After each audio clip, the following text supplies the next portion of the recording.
Hello students, welcome. We'll continue the topic. Okay students, in previous class we were discussing about the key elements of Indian Constitution. I think the concept of Indian Constitution you are familiarized, and in previous class we discussed about these key elements of Indian Constitution. Once again we will go through it. So federalism, parliamentary form of a government, separation of power, fundamental rights, and secularism. So these are the five important key features we can see in our Indian Constitution. We will discuss one by one. So what do you mean by federalism, students? What do you mean by federalism? So India is the very best example for federal government. Federal means it refers to more than one level of government. It refers to more than one level of government, federalism. So what do you mean by one level of government? I think in 6th standard we have discussed in 6th. So once again we will discuss the same thing. So more than one level. Students, we can see our government in central level, state level, and in local level. So local self-government, state government, and central government. So these are the concept are known as the federalism or federal government. We have the central government in our country, we have state government in our country, and we have local self-government in our country. Local self-government means district level, taluk level, and panchayat level, grama panchayat level, so or block level we used to call. So these are the levels of the government. State government, for example, we have state legislature. Yes, we have Vidhana Sabha, we have CM, we have MLAs. They will rule the government. They will run the government. Okay, so this is the example. Next, central government. In parliament, the prime minister is head for this central level, central government. So the group of the people, elected members, they will rule in the name of the government. They will rule our country in the name of the government. So this is known as the federalism or federal government. So this is the first feature of Indian Constitution, first key feature of Indian Constitution. Just hold on, we will move towards the parliamentary form of a government.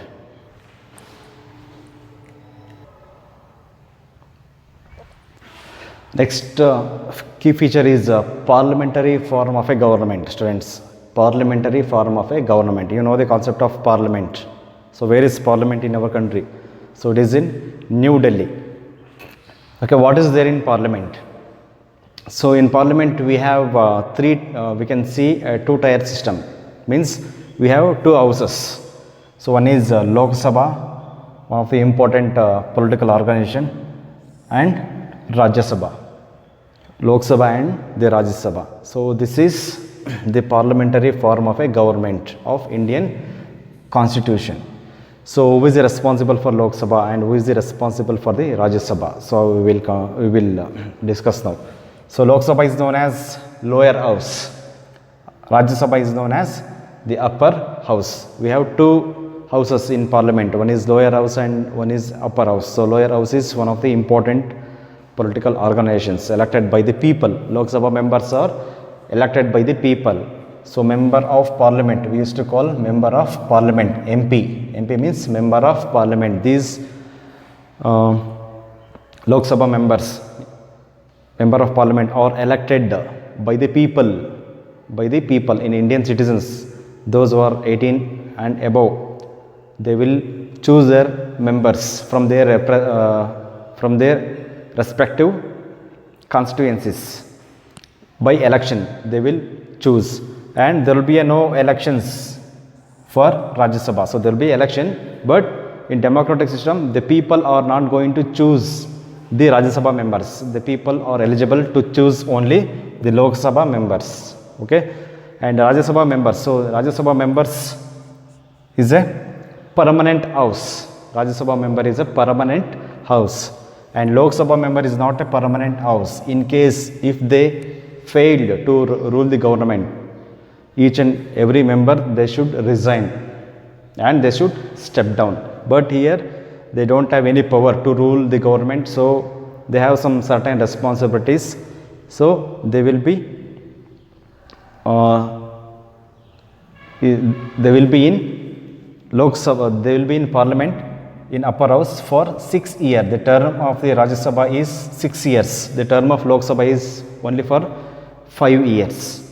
Okay, after 6 years, they will the members are going to re-elect. So these are the two houses in our parliament. So it's known as the parliamentary form of a government. Parliamentary form of a government. We will move towards the separation of power. Just hold on.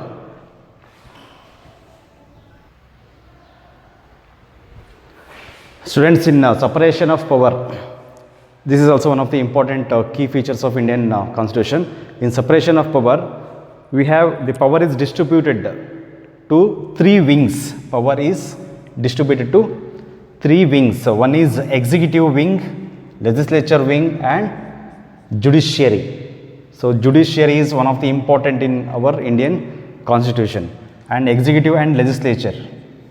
So what do you mean by executive and legislature?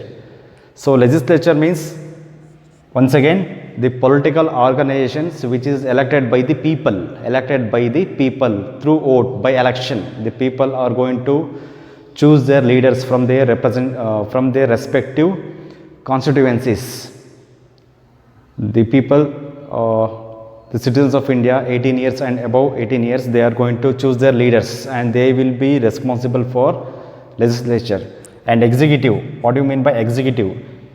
So each and every country need a government to rule for proper administration. So in our country, for effective and proper administration, we need a government. Yes or no? So that's why the legislature wing is not responsible to rule the government. Those who in election, those who show the majority more, they will win in more constituencies. So they will be eligible to rule the government.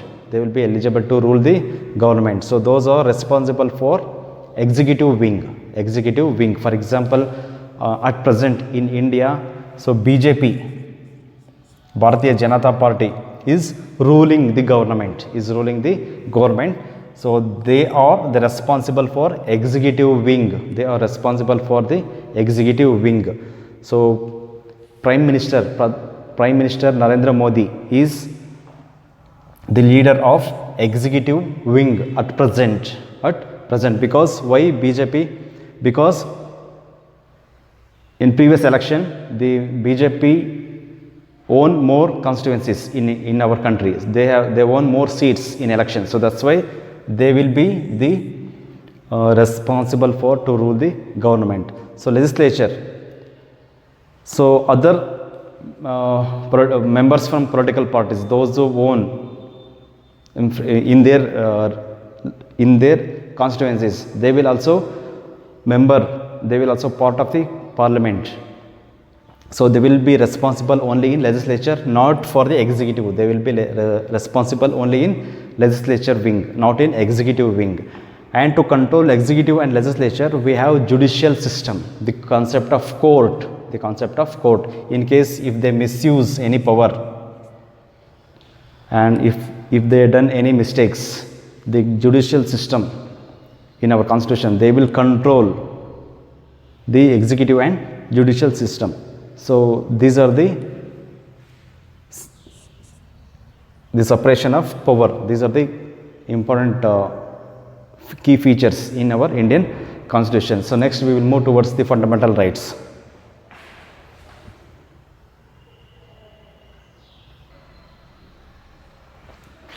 Well students, in fundamental rights, we have 6 important fundamental rights. So one is right to equality, second one is right to freedom, next right against exploitation, and freedom of religion. So right to freedom of religion and cultural and educational rights, and right to constitutional remedies. Right to constitutional remedies. So these are the important fundamental rights which is applicable for each and every citizens of India from their birth to till death. These are the important fundamental rights. So why should we have fundamental rights? So each and every democratic country having these fundamental rights. So without fundamental rights, it is not possible to call as a democratic country. So India is a democratic country because of this concept, because of the fundamental rights. So for example, right to equality. So equal, there is an equal in our society, whether he is a poor or rich, whether he is a politician or any citizen. So we are all equal in front of law. So that's why we used to call right to equality. So right to freedom, we have freedom. So India is an independent country. So each and every citizens having a freedom in our country. So being free in our country, so we don't have any restrictions from anyone. So we have some certain rules and regulations we have to follow. Apart from that, we don't have any restrictions to live in our country.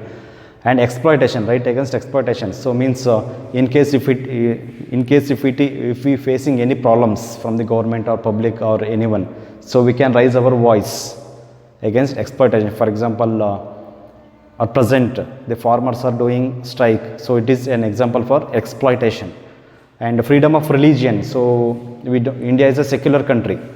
India is a secular country means India, we have so unity in diversity, the concept of unity in diversity. So we have many religions. We have Hinduism, we have Islam, we have Christianity, we have Jain, Sikh, Buddhism, Jainism. We have many. So we can practice any religion. So it is not fixed for any person. Compulsory we have to follow only this religion. So we don't have any type of that restrictions. We can practice any religion. So right to freedom of religion. So next, cultural and educational right. Culture and education. Education rights. So education is mandatory for each and every child. There is no restriction. So that's why government is giving free education for everyone.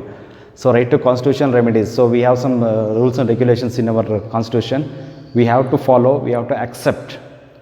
So for example, giving respect for national flag, national emblem. So these are all fixed in Indian constitution. So we should accept some rules and regulations. So we should not oppose these some rules and regulations. So these are all the important fundamental rights. So next key feature is secularism. Just now I give an example. Secularism means we have many religion in our country. So being a different religion, so we are all one. There will be an unity in our India. So for example, in our Indian national team, any game, so we have Hindus, we have Christianity, we have Christian players, we have Islam players, we have many things. So we used to call a team. For very best example, in last year in school day we have done a small skit. So it is an example for secularism. So in defense, Indian Army, Indian Navy, Indian Air Force, so almost all the soldiers from all the religions, they will work for the country. So this is the example for secularism. So these are the Indian constitution key features. So okay students, so just read the lesson and mark important points, underline important points and difficult points. If you feel any difficulties, please call us, contact us. We are here to help you. I think this much is enough. Just read the lesson. On the basis of this, I will assign some HLS. Stay at home, be safe. Thank you.